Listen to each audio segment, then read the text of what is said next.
anak-anak kelas 10 MIPA maupun IPS, bertemu kembali dengan Bu Margi dalam mata pelajaran Sejarah Indonesia. Puji syukur tentu kita semua dalam keadaan baik, sehat, dan tetap semangat. Nah, untuk pertemuan hari ini kita akan belajar tentang materi yang berjudul Asal-usul nenek moyang bangsa Indonesia. Materi ini terkait dengan materi minggu yang lalu. Masih ingatkah kalian minggu yang lalu kita membahas apa?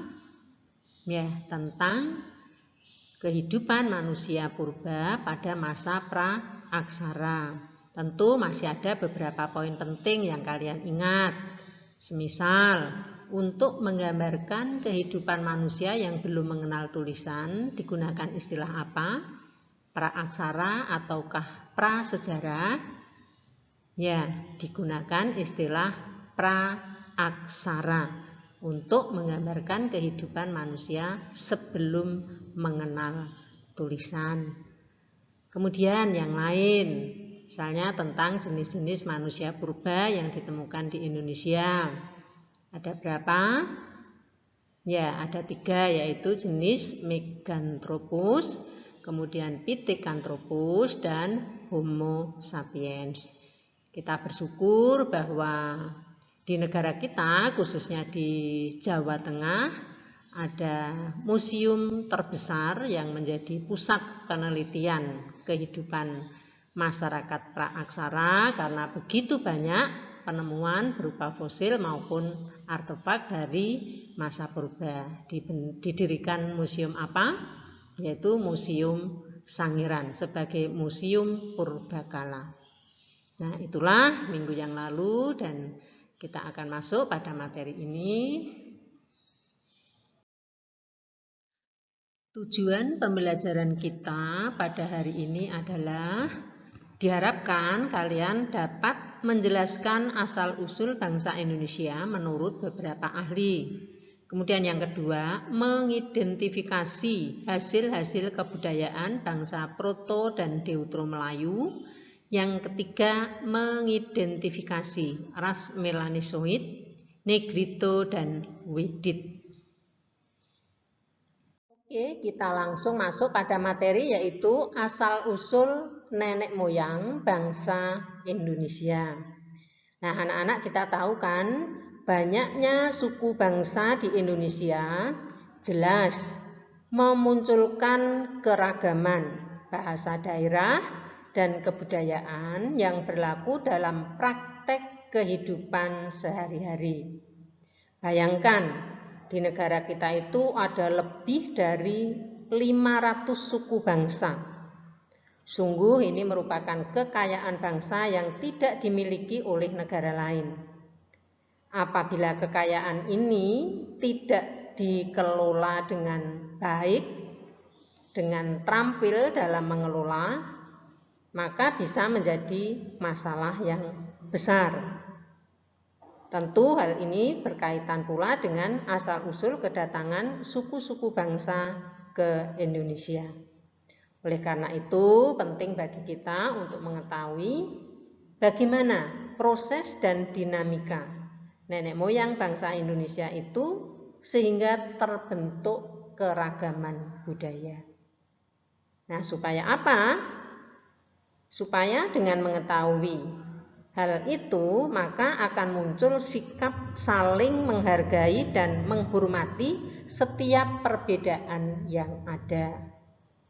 Nah, mengenai asal-usul nenek moyang bangsa Indonesia, ada banyak para ahli yang melakukan penelitian hingga diketahui bahwa nenek moyang bangsa Indonesia itu adalah ras Melayu yang meliputi Proto Melayu dan Deutero Melayu, kemudian Melanesoid, Negrito, dan Wedit.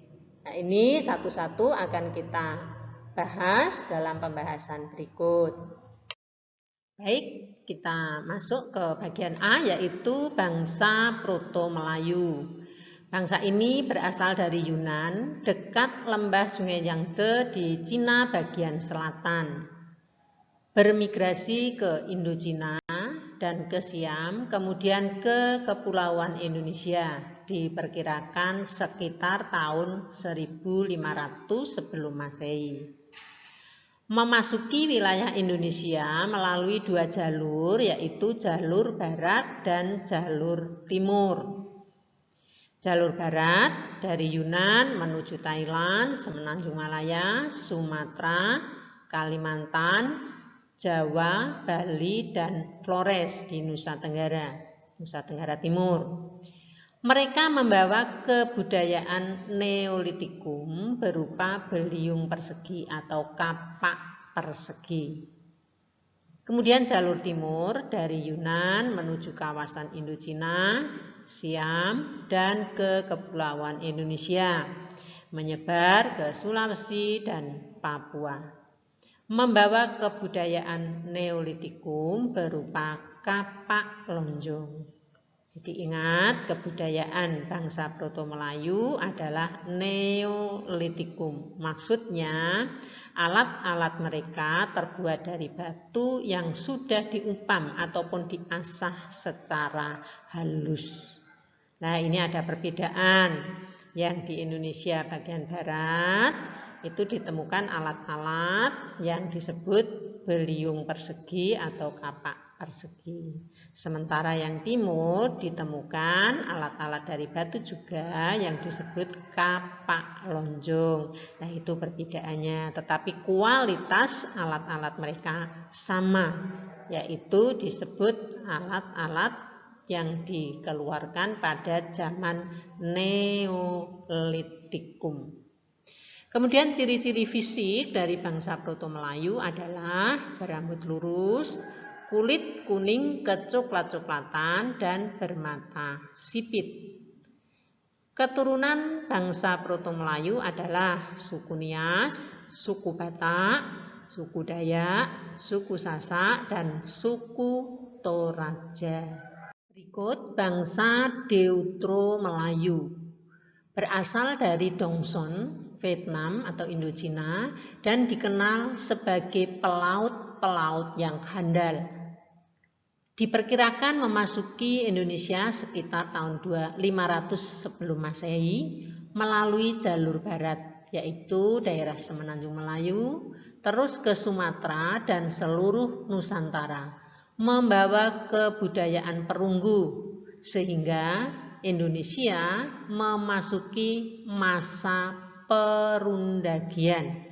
Yaitu masa perundagian itu artinya masa di mana alat-alat kehidupan terutama terbuat dari bahan-bahan logam.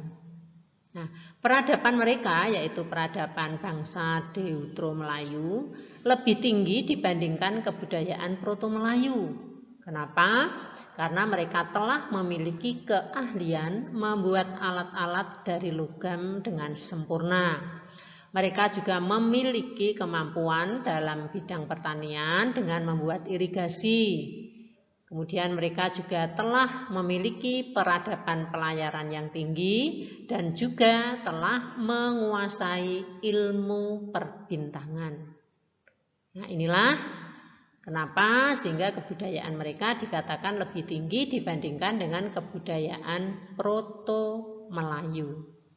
Hasil kebudayaan bangsa ini adalah kapak corong, nekara, bejana perunggu, dan juga kebudayaan-kebudayaan logam lain. Nah, ini contoh nekara yang merupakan hasil kebudayaan pada masa perundagian. Keturunan Deutero-Melayu adalah suku Minang, suku Jawa, suku Sunda, suku Bugis. Nah, perlu kita ketahui bahwa dalam perkembangannya antara bangsa Proto-Melayu dan Deutero-Melayu kemudian membaur menjadi penduduk kepulauan Indonesia. Berikut ras Melanesoid. Ras Melanesoid tersebar di lautan Pasifik, di pulau-pulau di sebelah timur Irian dan benua Australia.